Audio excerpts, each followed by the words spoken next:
বরিশাল আদালত থেকে জেলা আইনজীবী সমিতির সভাপতি সাদিকুর রহমান লিংকনকে গ্রেপ্তার করেছে পুলিশ। বুধবার দুপুরে বরিশাল আদালত চত্বরে অভিযান চালিয়ে তাকে গ্রেপ্তার করা হয়।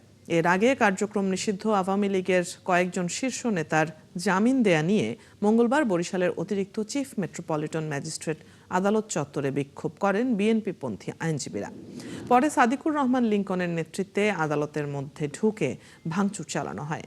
এসব ভিডিও সামাজিক যোগাযোগ মাধ্যমে ছড়িয়ে পড়লে সাদিকুর রহমান লিংকনকে গ্রেপ্তার করে পুলিশ।